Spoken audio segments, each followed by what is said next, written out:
Salutations à tous et à toutes, c'est FW et bienvenue dans cette édition de FW Talks. FW Talks, aujourd'hui, nous allons parler très exactement de l'entrepreneuriat. Quand se lancer dans l'entrepreneuriat et reconnaître son temps.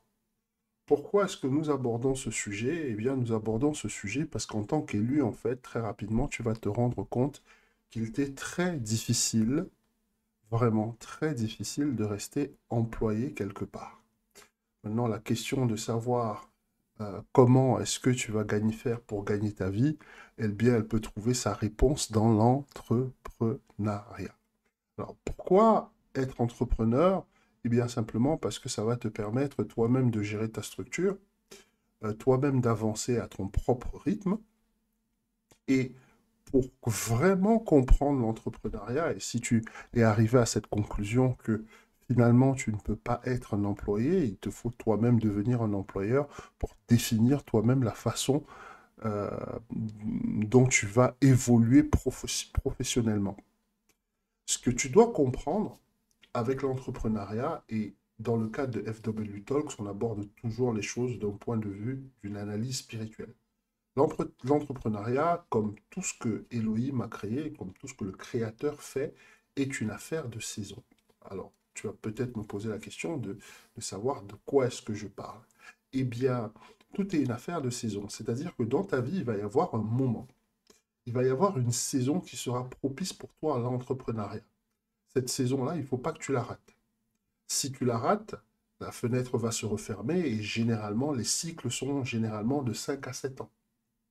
Donc, si actuellement tu es employé et que au niveau du boulot, ça ne se passe pas vraiment de façon géniale et que tu commences à songer à peut-être changer d'entreprise, peut-être que ce n'est pas vraiment d'entreprise qui veut changer, c'est peut-être changer ton organisation de travail et surtout ta position, n'est-ce pas, dans le monde de l'emploi. Est-ce qu'il ne faudrait pas switcher d'employé à employeur? Et donc cette affaire de saison-là dont je te parle, c'est-à-dire que le créateur va insuffler dans ta vie un vent, n'est-ce pas, qui va t'amener à avoir une certaine indépendance d'esprit et à concevoir ou à te concevoir en tant qu'entrepreneur. Eh bien, c'est la définition même de l'entrepreneuriat, c'est-à-dire que l'entrepreneuriat inspiré, et ça je parle d'entrepreneuriat inspiré, ça veut dire que tu ne peux pas te lancer dans l'entrepreneuriat simplement parce que tu as vu une vidéo sur YouTube où il y avait quelqu'un qui te disait, oui, je suis entrepreneur et je fais des millions. Il faut que ce soit quelque chose de beaucoup plus profond que ça. Et c'est ce que nous allons voir aujourd'hui dans le cadre de FW Talks. Et pour revenir à ce dont je te parlais, à savoir une affaire de saison, toi, il te faut juste apprendre à reconnaître tes saisons pour savoir quand est-ce que tu dois, eh bien, changer de position dans le monde de l'emploi. Donc, la première chose qui est importante pour reconnaître ces saisons, n'est-ce pas? Ces saisons, on va dire, d'entrepreneuriat, n'est-ce pas? Ce vent-là qui va souffler dans ta vie, c'est de reconnaître l'importance, n'est-ce pas, de la connaissance des signes et du temps. On a déjà parlé ici à plusieurs reprises de l'importance de la connaissance des signes et du temps, et c'est pour ça que je ne souhaiterais pas revenir de façon extensive dessus, mais qu'est-ce que je pourrais te dire en fait concernant les signes et les temps? Ce que je pourrais te dire concernant les signes et les temps, c'est que euh, le plus important pour toi, c'est d'avoir la vision. Cette vision-là, tu l'as uniquement quand l'esprit de Dieu se connecte à ton esprit. Et là, tu vas commencer à ressentir, n'est-ce pas, un profond désir d'entreprendre. C'est-à-dire que tu vas commencer à regarder euh, certaines situations en te disant, oui, on pourrait bien faire de ça un business, en fait. Il y a une opportunité ici, il y a, etc. Tu vas commencer à reconnaître les signes, en fait, qui te montrent que tu es un entrepreneur. Ça, c'est au niveau général, hein, c'est au niveau basique. Maintenant, au niveau de ton esprit, il y a des signes qui vont montrer, n'est-ce pas, que tu as ce potentiel-là d'être un entrepreneur ou que tu es dans une saison où Dieu, le Créateur, veut t'orienter progressivement vers l'entrepreneuriat. OK? Et pour reconnaître ces signes-là, il est important de reconnaître ce que j'appelle les signes avant-coureurs. Les signes avant-coureurs, généralement, ça va être des personnes qui vont commencer à te parler, euh, par exemple, de toi en te disant, ah ouais, mais j'ai vu telle ou telle personne et je me suis dit, ça pourrait bien être toi parce que tu as toutes les qualités pour ce boulot ou pour cette position en tant qu'entrepreneur, tu pourrais essayer là-dedans, etc. Quelqu'un qui, avec toi, n'avait jamais eu de discussion de ce type-là, etc. Ça peut être un signe avant-coureur. Tu peux aussi, comme je te disais tout à l'heure, te voir, toi, occuper une position quelque part ou lancer un business quelque part et te dire, ah oui, mais je ferais bien ça, ça a toujours été ma passion, etc. Donc, c'est pas juste ça qui doit te motiver à être entrepreneur parce que il y a d'autres signes. Et je te donne un autre élément pour que tu puisses, une fois que tu as commencé à voir ces signes avant-coureurs, où les gens viennent te dire, tu pourras entreprendre dans tel domaine, ou encore un ami qui te dit, oui, je suis en train de me lancer dans ceci ou dans cela, je me verrais bien travailler avec toi dans ce domaine-là. Eh bien, c'est là que tu prends le temps pour tout couper. Lorsque tu es à cette période de ta vie où tu en as assez de ton boulot, en fait, tu as compris que tu ne pourras pas atteindre l'âge de la retraite en travaillant dans ce domaine-là, dans cette branche-là et que tu commences à voir les signes avant-coureurs dont je t'ai parlé, ok? Et on va développer là-dessus et puis tu vas comprendre. Eh bien, il va d'abord te falloir prendre le temps de tout couper pour t'isoler. Ça, c'est quelque chose qu'on ne fait pas souvent.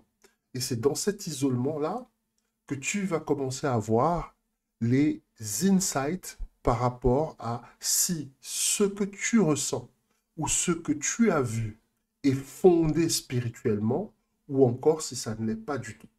Dans le cadre de cet isolement, n'est-ce pas, tu vas commencer à te déterminer par rapport à ce dont tu as vraiment besoin. Alors, j'ai déjà eu ici, dans le cadre de FW Talks, à parler de la différence entre un emploi, une profession, n'est-ce pas, et un métier.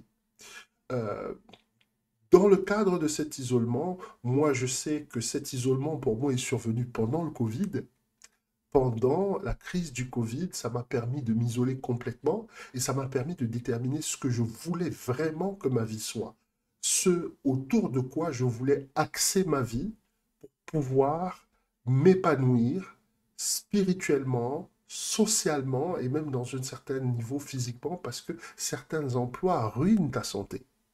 Et donc, cette décision de s'isoler là, eh bien, tu n'as pas besoin d'attendre qu'il y ait un Covid ou une crise sanitaire comme celle-là ou une pandémie. Tu dois créer toi-même les conditions de ton isolement pour que cet isolement-là puisse t'amener aux vérités essentielles par rapport à ton futur, par rapport à ton destin, par rapport à ce que tu veux vraiment dans ta vie. Et c'est dans le cadre de cet isolement-là que tu vas pouvoir définir ton rêve. Donc je t'ai dit, reconnaître les signes avant-coureurs, prendre le temps de tout couper pour t'isoler et finalement définir ton rêve. Et je te donne un autre élément.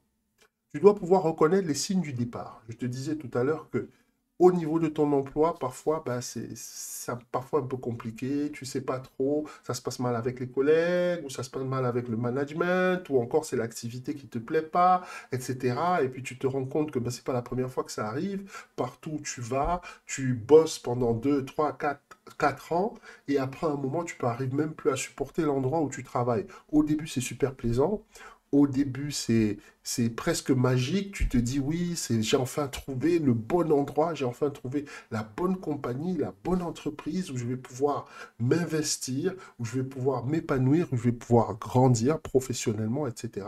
Et puis tout à coup, patatras. Reconnaître les signes du départ.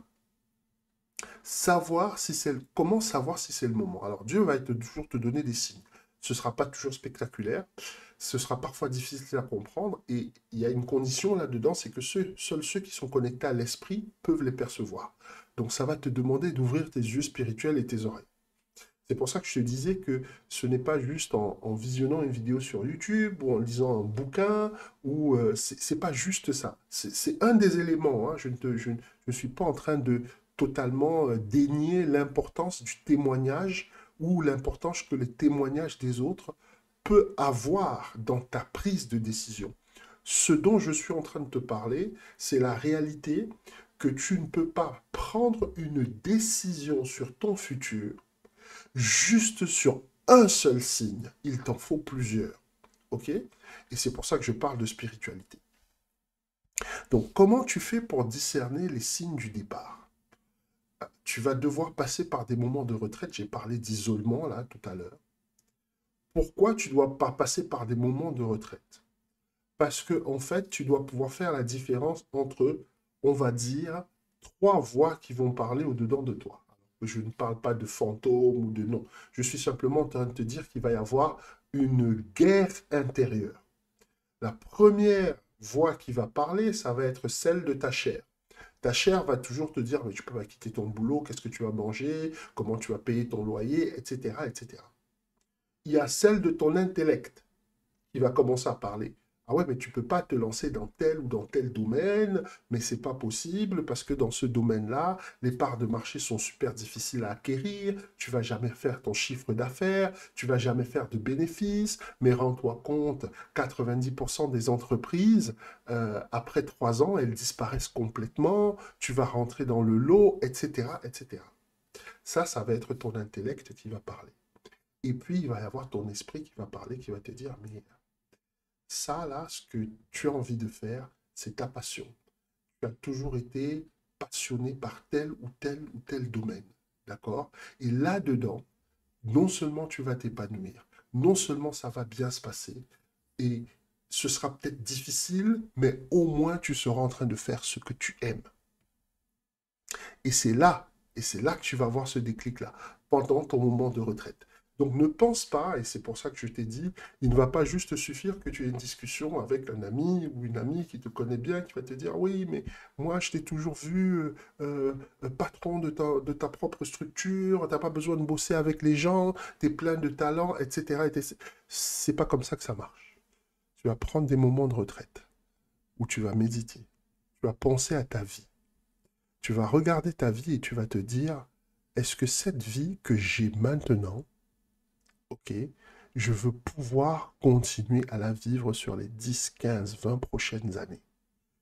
Pourquoi je te dis ça? Parce que l'entrepreneuriat, c'est quelque chose de très dur, très difficile, où beaucoup se lancent en pensant que ça va être une version light du boulot qu'ils avaient avant, alors qu'en fait, c'est des journées à n'en plus finir, des heures à n'en plus finir, des journées de 40 heures, parfois 30, 50 heures même pour certains. Donc j'essaye quand je dis pas des journées, des semaines, à 50 heures pour certains, etc., etc. Donc mais quand tu passes par des moments de retraite, eh bien, tu commences à y voir un peu plus clair. Donc, je te parle encore d'isolement ici. Discerner les signes de départ, c'est d'abord prendre des moments de retraite. Après, il va falloir faire une profonde introspection. Pourquoi je te parle de profonde introspection? Parce que c'est le moment où tu vas définir ton pourquoi. Beaucoup se lancent dans l'entrepreneuriat sans avoir un pourquoi. Et j'ai une nouvelle à t'annoncer. Si tu te lances dans l'entrepreneuriat parce que tu veux juste faire de l'argent, ou parce qu'on t'a dit qu'il y a plein d'argent à se faire, eh bien, ça ne va pas suffire à te motiver pendant tout le trajet. Parce que à un moment donné, lorsque tu vas commencer à faire ces semaines de 50 heures dont je t'ai parlé là, eh bien, il va falloir que tu aies une autre motivation que celle de l'argent. Surtout si tu es spirituel. Si tu es spirituel, en fait, l'argent n'est pas une véritable motivation pour toi. Ça peut être un centre d'intérêt, encore, un centre d'intérêt mineur, mais ça ne peut pas être le principal moteur de ta vie. Et ça ne l'a jamais été. Donc ne rentre pas dans l'entrepreneuriat un peu à l'américaine où on te dit oui, il faut se faire de l'argent, time is money, des choses comme ça. Ça ne va pas marcher avec toi, ça ne marchera pas du tout. Par contre, quand tu vas faire cette profonde introspection, tu vas découvrir certainement dans le domaine où tu entreprends une connexion avec tes valeurs, une connexion avec ta vision du monde, c'est-à-dire ta praxis, une connexion très profonde, n'est-ce pas, avec ton notion. Et là, le domaine dans lequel tu vas travailler, tu pourras travailler des heures entières dedans sans jamais te rendre compte que tu travailles. Tu pourras te réveiller à 6 heures du matin le dimanche et bosser sans te rendre compte que tu bosses. Et le faire avec plaisir. Donc ce dont je suis en train de te parler, c'est définis ton pourquoi.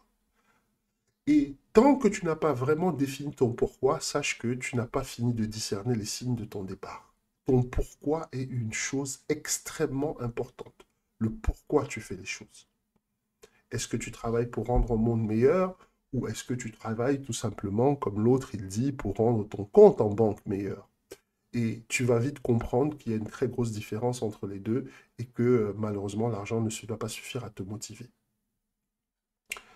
Il va falloir passer par des moments de jeûne. Pourquoi je te parle de passer par des moments de jeûne? Le jeûne a cette incroyable capacité à vider au-dedans de nous les blessures passées, à vider au-dedans de nous les blessures passées. De quoi je parle? Lorsque tu fais un jeûne, surtout ceux qui pratiquent le jeûne sec, ok?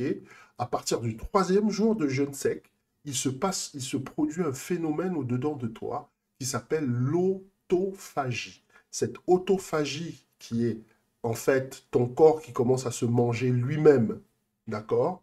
Pour pouvoir continuer à fonctionner en dépit du fait que ben, tu ne l'alimentes plus, il va commencer à manger tes muscles, etc., etc.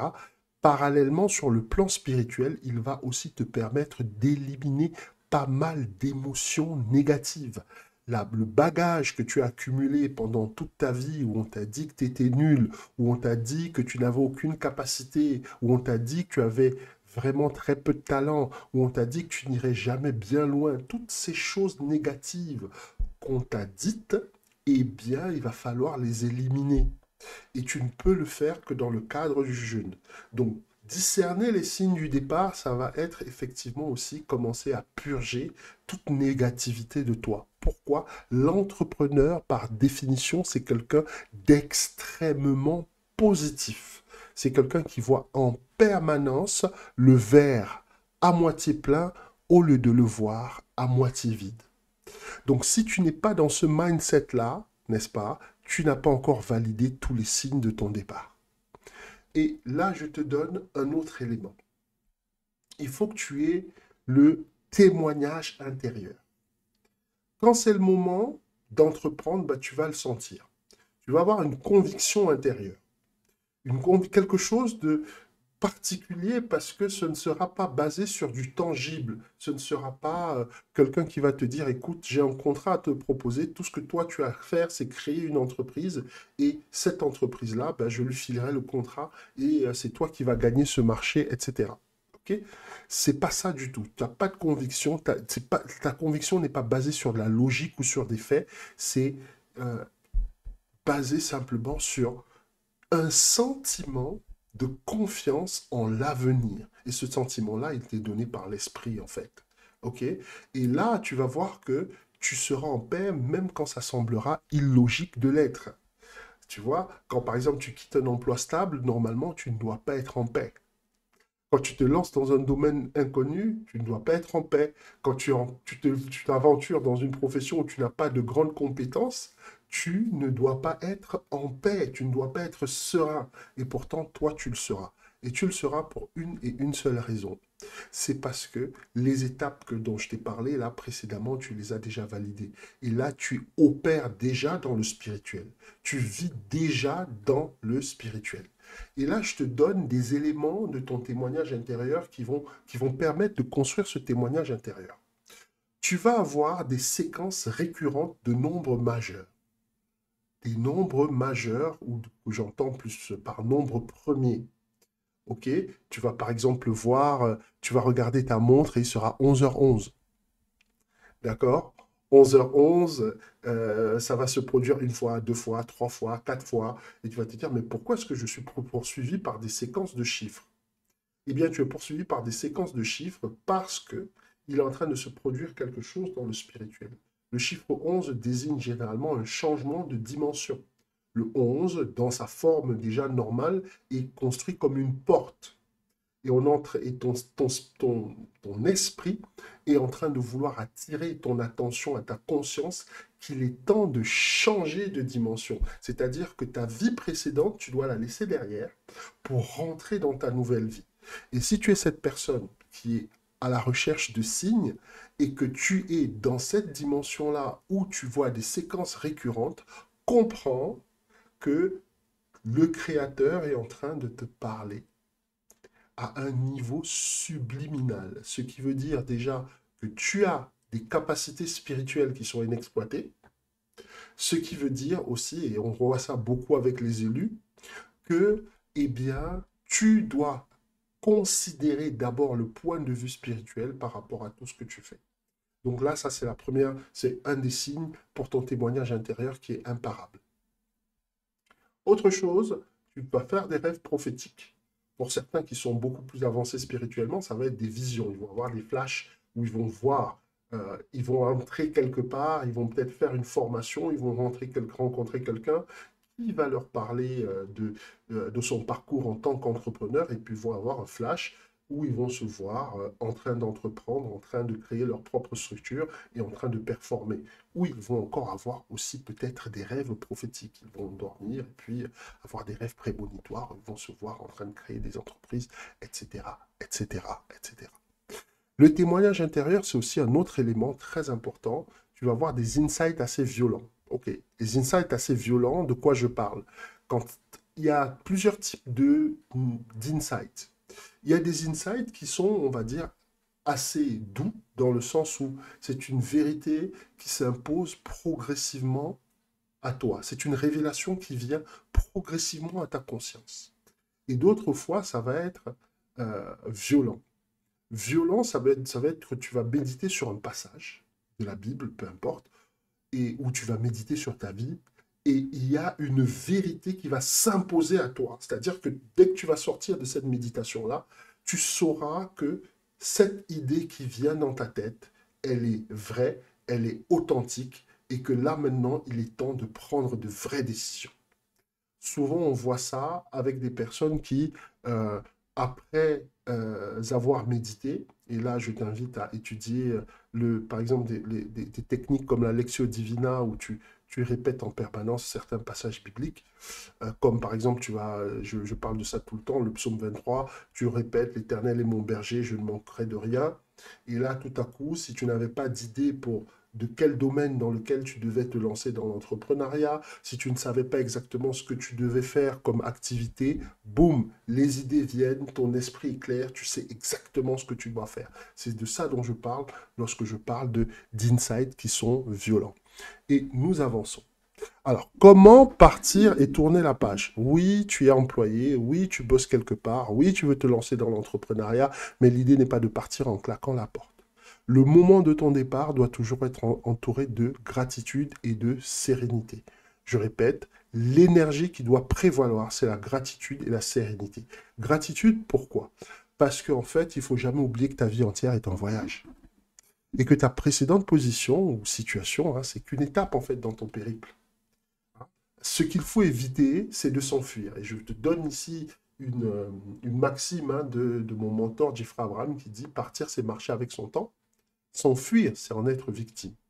Donc, si tu es cette personne-là qui est en transition entre l'entrepreneuriat et le salariat, d'accord, ou plutôt entre le salariat et l'entrepreneuriat, ben, comprends que ton départ doit être entouré de certaines conditions.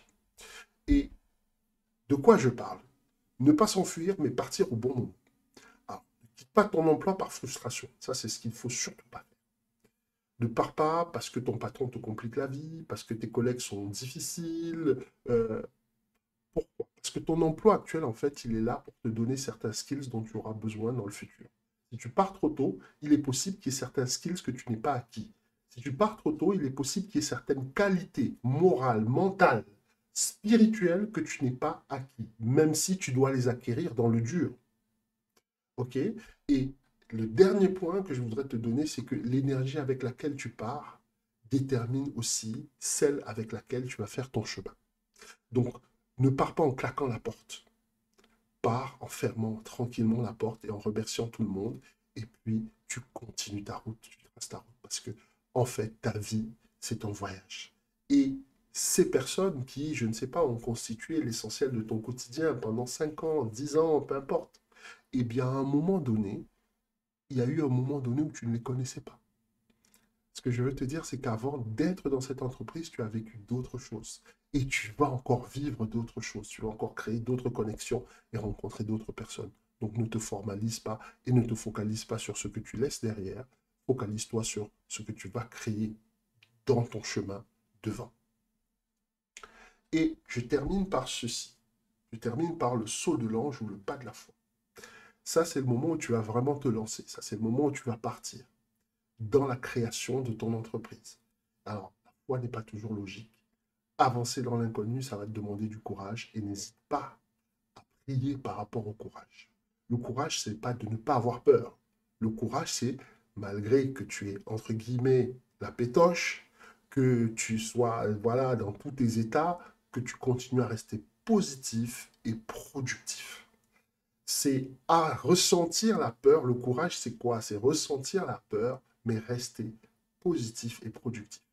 Et croire aussi que ce que tu fais a un sens. Et c'est là que la spiritualité est très importante. Parce que si c'est seulement faire de l'argent, à un moment donné, tu vas te dire, mais je peux faire de l'argent autrement. Mais si ça a un sens profond, si ça a un sens spirituel, tu vas voir que tu vas tenir plus longtemps, même quand il y aura des tempêtes, même quand il y aura des coups durs. OK?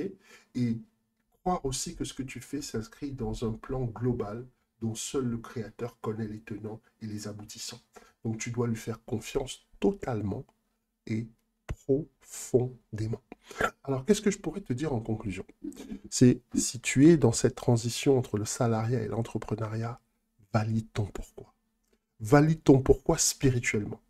Parce que l'entrepreneuriat, c'est comme un labyrinthe. À un moment, tu vas perdre ton chemin. À un moment, tu vas perdre ton chemin. Et si tu n'as pas la boussole de ton esprit pour continuer à te guider, il est possible que tu baisses les bras. À un moment, tu vas rentrer dans la tempête. Et si, n'est-ce pas, tu n'as pas le phare de ta foi, il est possible que la navigation soit pratiquement impossible pour toi. Donc, j'essaie de te donner ces éléments pour que tu te lances dans l'entrepreneuriat en tant qu'élu et que tu fasses ton chemin et que tu changes aussi la face de ce monde au travers d'une entreprise, puisque finalement, on s'aperçoit que ce monde, eh bien, ce n'est plus les politiques qui changent le monde, c'est plus les nations qui changent le monde, ce sont les entreprises qui ont le plus influencé la culture, qui ont le plus influencé la société sur ce siècle-ci et sur le siècle précédent. Donc, je te donne ces éléments pour que tu puisses, non pas forcément parce que c'est des vérités ou quoi que ce soit établies, gravées dans le marbre, mais juste pour te donner un ordre d'idée de ce par quoi tu vas passer pour transitionner du salariat à l'entrepreneuriat et que cet entrepreneuriat-là, il soit inspiré. Ne fais pas l'entrepreneuriat parce que tu penses que, voilà, tu peux te faire plein de sous, etc.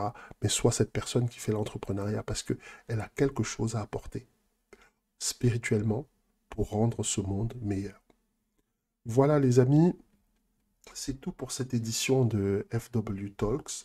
On se retrouve la prochaine fois pour une autre édition. Et je te souhaite en tout cas un très très bon début de semaine et surtout de prendre soin de toi. Et si tu es cette personne qui se lance dans l'entrepreneuriat, n'hésite pas à laisser un like, n'hésite pas à commenter, euh, n'hésite pas aussi à partager. Il y a d'autres personnes qui ont certainement besoin d'entendre ce message. Ça fait toujours du bien de se sentir soutenu, surtout que parmi les entrepreneurs, eh bien, il y a très peu de personnes qui sont vraiment spirituelles, mais ceux qui le sont ont besoin d'entendre autre chose que des parts de marché, autre chose que des études de marché, etc., etc. Voilà. Je te souhaite une très bonne journée.